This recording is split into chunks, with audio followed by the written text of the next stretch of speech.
Hallo miteinander, I'm Gesh86, and this is our bonus episode for the Snake Rattle and Roll Let's Play. Sneaky Snakes on the Game Boy is absolutely what you could call Snake Rattle and Roll 2, but it brings one major difference to the formula. It reduces itself down to only 2 dimensions. Now I really felt that I had to show you this game because its existence really surprised me.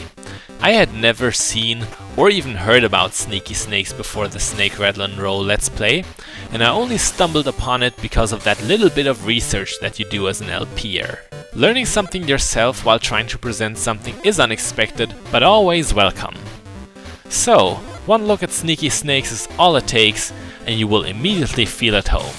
It may not be called Snake Rattle and Roll 2, but there's way too many similarities to deny where it's coming from. There's different forms of Pibblies again, and hey, here's even our old friend, the shark. A lot of items and enemies have been recycled, so it's easy to see the relation, even if this game wasn't called Snakes in Space. They probably didn't stick with that title because honestly, it sounds kind of stupid. What would a snake even do in space? Answer: suffocating and freezing to death at the same time. After getting our score tallied, we're moving on to level 2. It doesn't seem all that different at first, but then you get to the instant death spikes. Yeah, Sneaky Snakes is pretty deadly. I'm not sure if it's as hard as Snake Rattle and Roll. I haven't quite beaten it yet, but where I'm at, it's already getting relentless. One thing in particular that Snake Rattle and Roll didn't have were the treasure rooms. In this one, you can find a life vest. What do you do with a life vest? Well, you swallow it, pull the string, and inflate yourself. Every child knows that's what you do with a life vest. In this form, you will automatically rise up, and by pressing B repeatedly, you will sink until you spit the life vest back out. There's a lot of treasure rooms like this in the game. There's even another one in this very level, and you get to it by purposely getting hit by this enemy. This warp will bring us to the domain of this lonely poor blob. Whenever he gets a visitor, all they will do is bounce him around and misuse him as a trampoline. It's a very sad existence. Handling this little blob properly can be a bit tough. It's kind of tricky to get him in the right spot.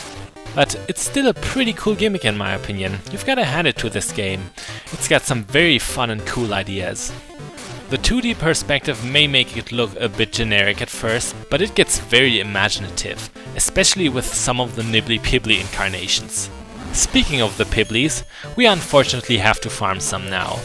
In level 2 they are balloons, and they will usually float very close to you. You still gotta be quick, because they will pop after a while. We only have 2 color variants of Pibblies this time. You can probably guess why. Yeah, hardware. Having a third grayish Pibbly, it just would be very confusing, right? In monochrome, 2 is all we need. The white Pibblies are the ones that move around faster. They also give you more points and make you gain segments quicker. We've already heard the jingle that we've collected enough of them. We are now heavy enough to end level 2, and we have done just that. And no, your eyes are not deceiving you. Our character is indeed called Attila. Guess what the player 2 snake is called? Genghis.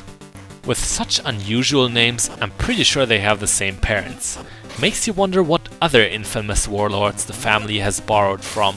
I'm fairly certain we've got Papa Xerxes, there's also cousin Vlad the Impaler, oh, and let's not forget about dear old Grandma Hitler.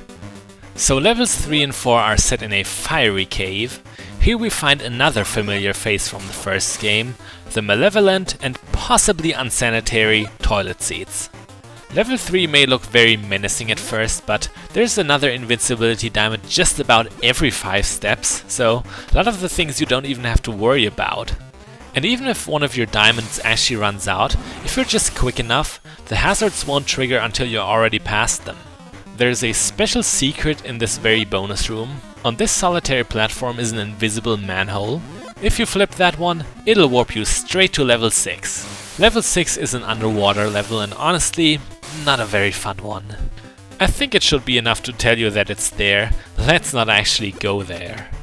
Now when I first played through level 3, I was very confused. I couldn't find any Pibblies. They are of course right here, dripping from the ceiling. I first mistook that for a stage hazard, but nope, you've got to get them. I've got to say it again, the biggest strength of the game are the imaginative pibblies. My favorite are the ones in level 8, which are wasps. They will cling to you and fly you around the level until you eat them. And that's as crazy as it is fun. And also very dangerous. There are death spikes everywhere in that level and you have little control of where you'll end up. The reason I'm telling you about this now is because, as you might guess, I'm not going to cover this game in full.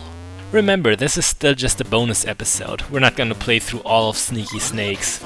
I just wanted to show you, hey, this is a game. It exists. When it comes to what I think of the game, well, it's pretty alright.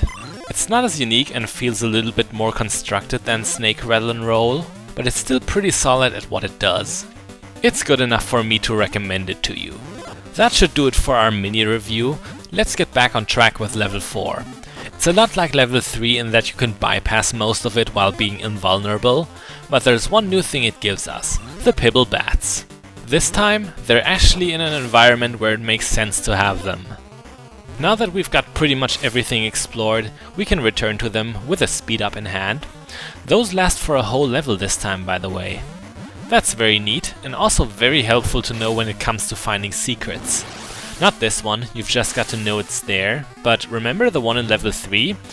Can't actually reach that without a wind-up key. Some treasure rooms can be very tricky. For example, the 2 items that we got from this one are the only ones. All other manholes send you right back out, and nope, you cannot re-enter. It doesn't let you. That's some very unhealthy inclusion of trial and error, if I ever saw one. The time has finally come to farm some Pibble Bats. Flinging yourself up there and grabbing them in mid-air is actually really fun. You should stay out of the center area though, because those stalactites will fall very randomly and painfully.